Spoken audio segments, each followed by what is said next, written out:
Acts chapter 27.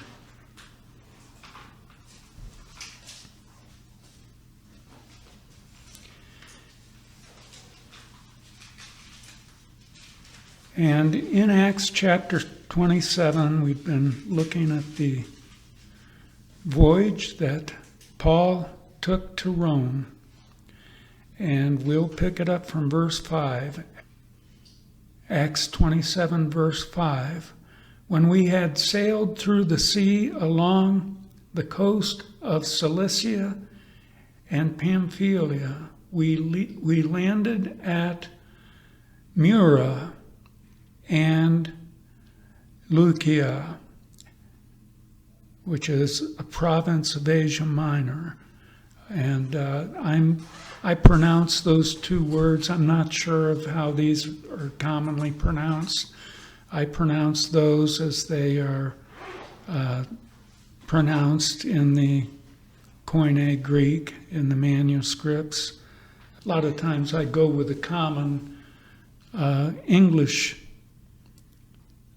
pronunciation, but I don't know the common English pronunciation on some of these words when we get into a lot of different places and ports and outposts in the book of Acts. But it was at Mura, or Mira, I think maybe it's pronounced Mira commonly, but it was at Mura that Paul changed ships. Verse 6, there the centurion found an Alexandrian ship sailing for Italy, and he put us aboard it. So it was at Mura, or Mira, that Paul changed ships. And the centurion Julius transferred his prisoners to a large Alexandrian vessel. And when we get to verse 38, we'll find out that this ship, bound for Italy, was a wheat freighter. And this makes perfect sense. That's exactly what happened every day in that part of the world at that time. According to Darrell Bach, this ship would be privately owned, but under contract with the Roman government. And in return for compliance with government oversight, the ship owner would have been covered by insurance in case of ship damage or loss of cargo. These Alexandrian grain ships, known for their large capacity and their robust construction, were essential to maintaining the grain supply to Rome. And they could travel carrying up to 1,300 tons of grain. And they measured up to 180 feet in length, with a width of up to 45 feet across the deck at the widest point. They were primarily for the transport of grain, but they were also available to passengers who wanted to pay to travel on these ships. And if you wanted to sail on one of these ships back in that day, you showed up at the dock and you negotiated your fare with the ship owner. And you would be responsible for your own food and for anything that you could put together to provide some kind of a makeshift shelter on deck, because you would be on deck for the whole voyage. The hold below was filled with the grain or other products that were being transported. And these were big ships, but the passengers were customarily on board, on deck rather, the whole for the whole trip. And so it was a rough voyage. And we find in verse 37 that on this ship there were 276 people on board.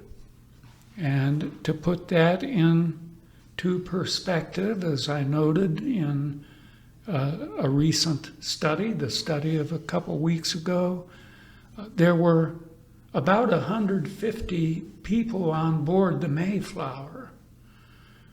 And so this was a large ship, and there were a lot of people on board, and these ships were huge, and they were well designed in the first century, but nevertheless, they were susceptible to shipwrecks.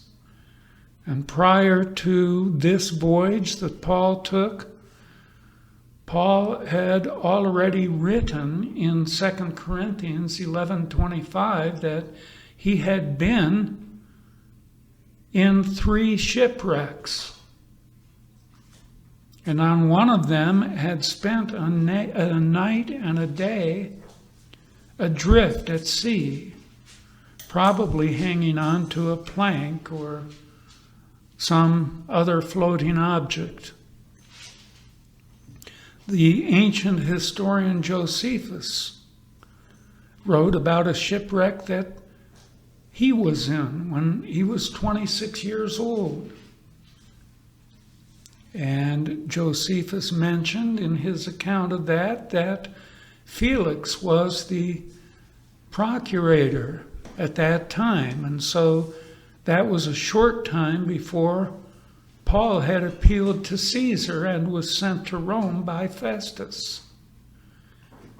Because Paul appeared before Felix just before Festus came into his procuratorship, however it's pronounced. And Josephus wrote about his own shipwreck, that on board with Josephus there were 600 people. And he wrote that some were priests who were on board that ship that Josephus was on, and these priests were being sent to Caesar on appeal. They were being sent to Caesar to plead their case. And Josephus wrote that, and here is a quote translated into English, of course, "Accordingly, I came to Rome, though it were through a great number of hazards by sea. For as our ship was drowned in the Adriatic Sea, we that were in it, being about 600 in number, swam for our lives all that night." End of quote. And according to Josephus, in that account, there were only 80 survivors who were rescued and picked up by another ship. And so sea travel was treacherous in the 1st century AD. In verse 7, "When we had sailed slowly for a good many days and with difficulty had arrived off Cnidus." Technically, in the Koine Greek, Knidos, commonly pronounced, however, Cnidus. So, with great difficulty had arrived off Cnidus, since the wind did not permit us to go farther, we sailed under the shelter of Crete, off Salmone, and with difficulty sailing past it came to a place called Fair Havens, near which was the city of Lasea. And so finally, this ship, after sailing about 90 miles along the southern coast of Crete, they came to a friendly harbor, a small bay called Fair Havens. And beyond, the coast is going to turn northward, and it ceased to serve as a wind buffer. So recognizing that they could not continue until the contrary wind had subsided, the captain paused and waited for better conditions. And so there was a respite in the midst of these adverse conditions. Remember that right from the onset of the voyage, they faced contrary conditions, difficulties. And so now they were docked at a small bay called Fair Havens, and the captain of the ship recognized that they could not continue until this contrary wind had subsided, and so they paused and waited for better conditions.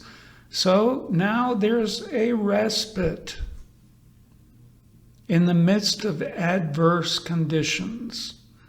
But were the dangers at sea that they faced done with? Were the dangers over? Well, no way. In fact, we're going to find out as we move along in Acts chapter 27, things are going to become much more dangerous. But when the troubles picked up again, was Paul surprised? And did Paul become impatient and bitter and angry? No, he did not. And so there is a lesson for us in this, a lesson that really will take hold as we study how the conditions of this voyage got worse, and in fact ultimately resulted in shipwreck. And the lesson for us is that we need to take advantage of the short periods of rest or relief that we will receive in the midst of testing and in the midst of trials.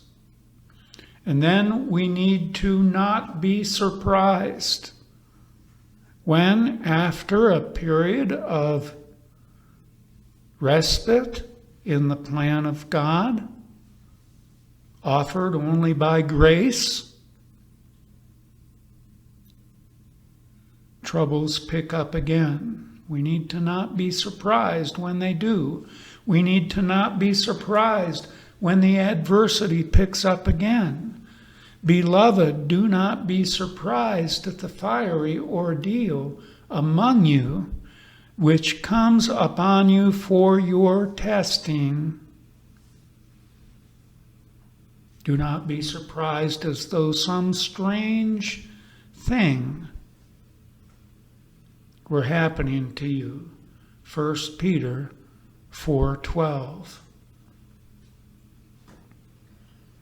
And when you read Hebrews chapter 11 in the New Testament, you read about people who were under testing, people who faced trials, and people who waited on God. In Hebrews chapter 11, we have a wonderful chapter in the New Testament about faith and about testing and about endurance and about patience and waiting on God. And let's turn right now to Hebrews chapter 11 and spend a little bit of time there taking a look at a man named Abraham. Hebrews chapter 11.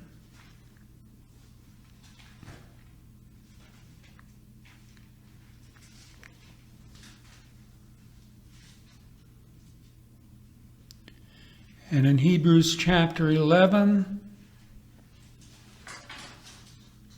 and let's look at verse 8. By faith, Abraham, when he was called, obeyed by going out to a place which he was to receive for an inheritance. And he went out, not knowing where he was going.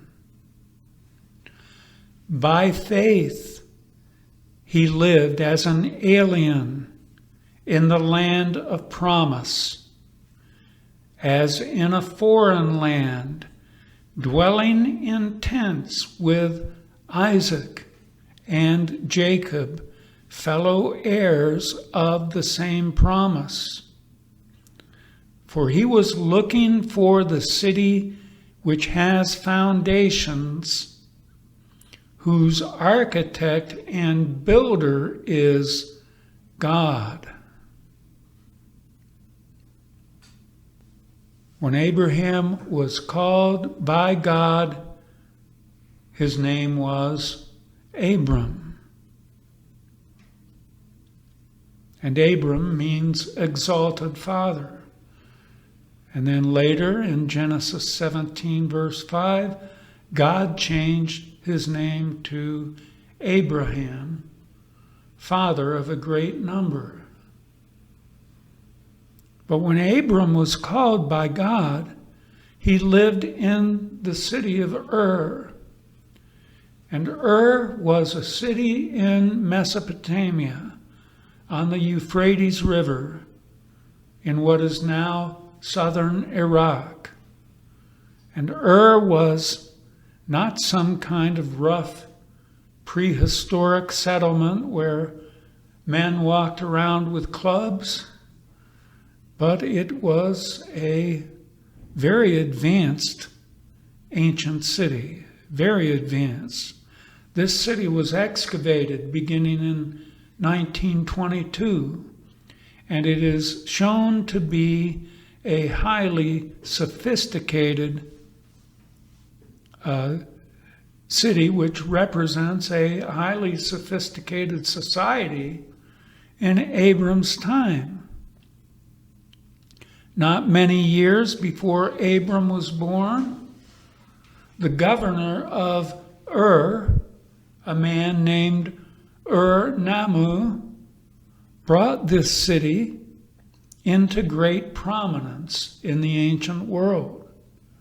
And thanks to extensive archaeology, we're shown once again that ancient mankind was both sophisticated and educated.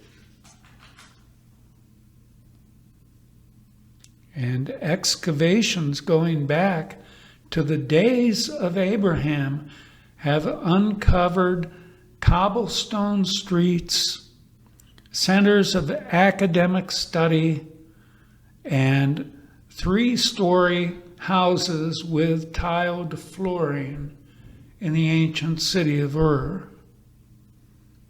And according to the British Bible teacher G. Campbell Morgan, who lived in 1863 to 1945.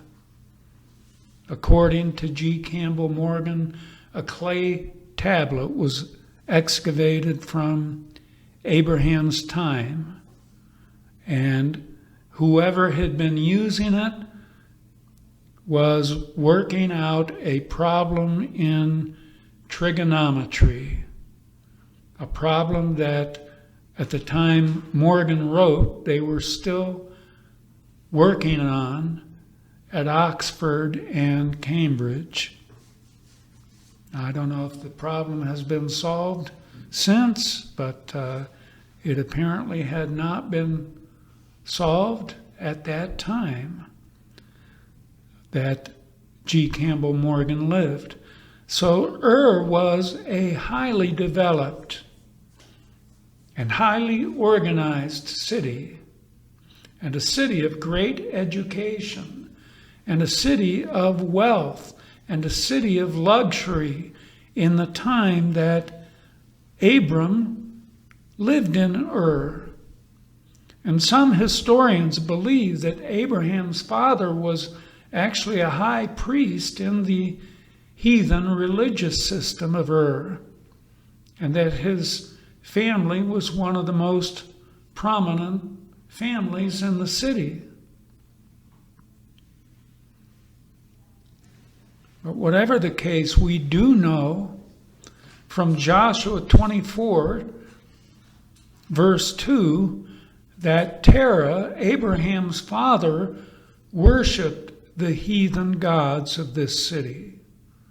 And so Abram, prior to being called by God,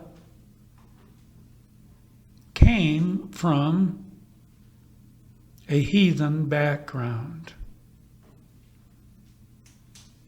And I've said all of this to accentuate the following. Abram was not simply called by God to exchange one rugged and nomadic existence for another rugged and nomadic existence. Abram was called from an advanced urban environment of wealth and luxury to a rugged and nomadic existence. He was called from an advanced, comfortable urban environment, an urban environment of wealth and luxury, to do the will of God. And so in verse 8 again, by faith, Abraham, when he was called, according to Stephen in Stephen's great sermon in the book of Acts, in Acts chapter 7, the God of glory appeared to Abraham. That's in Acts chapter 7, verse 2. So in that day in which the God of glory appeared to Abraham, in that day, on that very day, the myths of Ur, the myths of Nana, the moon god, and the lesser gods of the Mesopotamian pantheon were destroyed by this special appearance to Abram. This special appearance of the God of glory.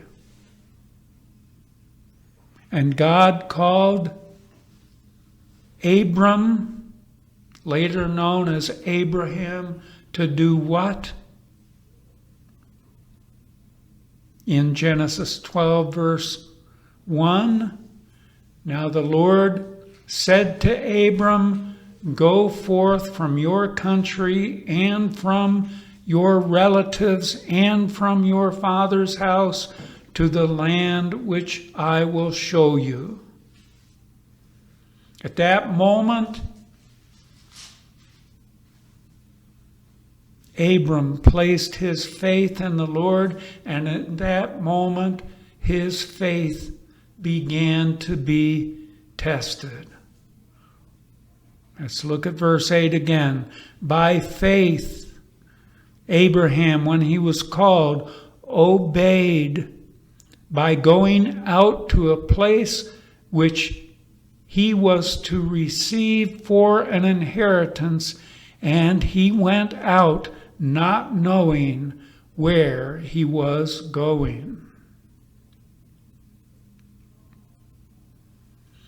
This is a man who was accustomed to the convenient life of an advanced urban society.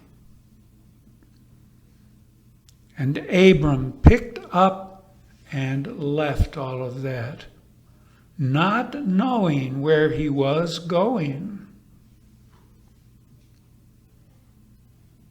Well, you're entitled to some indication by God as to just where you are going or where you're moving to. Are you not? Well, no, apparently you're not. You're entitled to know just pretty much what to expect, right?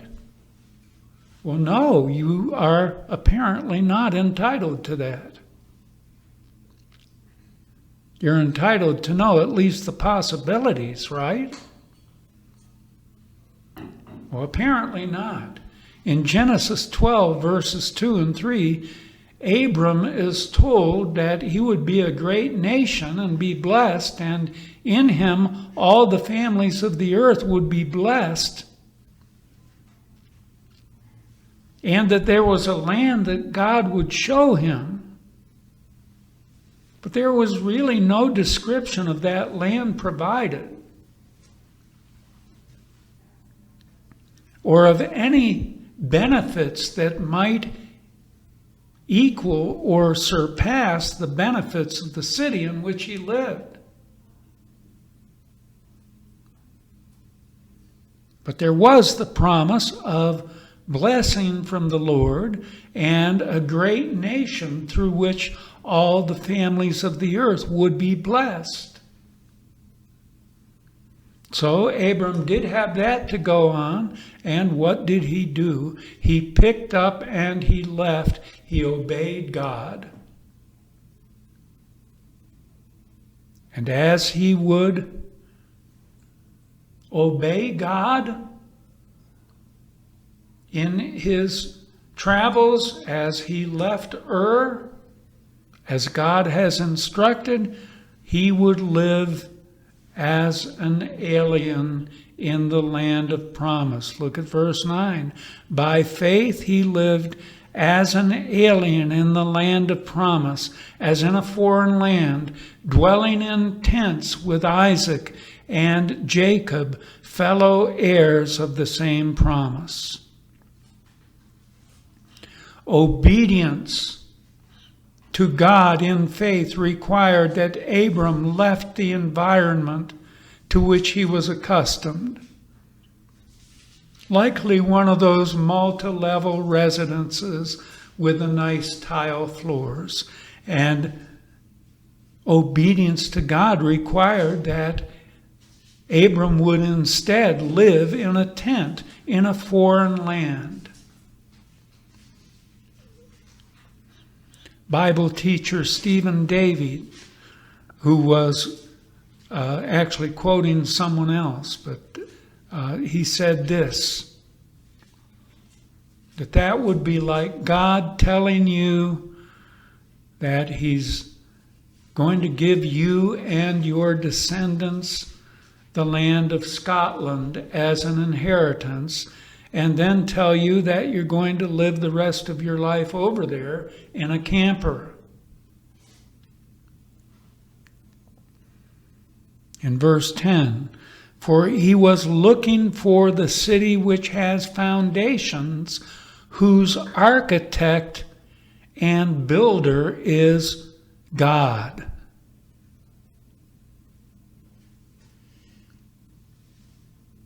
So what kind of city is that? Well, this can only refer to a city that is yet future, one which Abraham had evidently been told something about somewhere along the way. It's the city of the living God, whose architect and builder is God. The city of the living God, the heavenly Jerusalem, the heavenly Jerusalem, the city of the living God in Hebrews 12:22. And do not be fooled by some dispensationalists who are uneducated, who, because of their lack of depth in understanding the scriptures, tell you that Israel's calling and blessings are strictly earthly, and the church, Christ's body, has blessings that are strictly heavenly. Now, don't be fooled by them, because we, members of Christ's body, will be judging the world with Jesus Christ in 1 Corinthians 6. And so we'll be here on the earth, judging the earth with Christ as members of Christ's body. And there is, in fact, going to be a convergence of blessings in the heavenly Jerusalem, the city of the living God, the new Jerusalem described in Revelation chapter 21, where both members of Christ's body and Israel will be blessed. And that city is the city not made with hands, it's the New Jerusalem. But here is the point. The lion's share of Abraham's inheritance was not received by Abraham during his lifetime. In fact, it is yet to come, hasn't been received yet. Why do we think that it should be any different for us? Why are we looking for some kind of guarantees of lack of suffering, guarantees of some kind of physical comfort or physical health or financial solvency in this life? Just who do we think we are? And from that point on, Abram lived a new life in the land of faith. And he had his spiritual victories through his faith. And he had his times of spiritual failure when he failed to operate in faith. And he had his times of testing and his periods of respite in between times of testing. Times in which he could have assumed that there would be no more testing. And yet, turned out there was testing. In Genesis chapter 21, after many times of blessing and many times of turbulence in Abraham's life, he was blessed by the birth of his promised son and promised heir to the covenant promises, Isaac. By this time, it would have been easy for old Abe to figure that the testing in his life was over, because he was 100 years old when Isaac was born. Wouldn't it have been easy to feel like the testing was over? I think Abraham could have felt like, I'm 100 years old now, and I've kind of paid the price. Time to quit. Quitting time.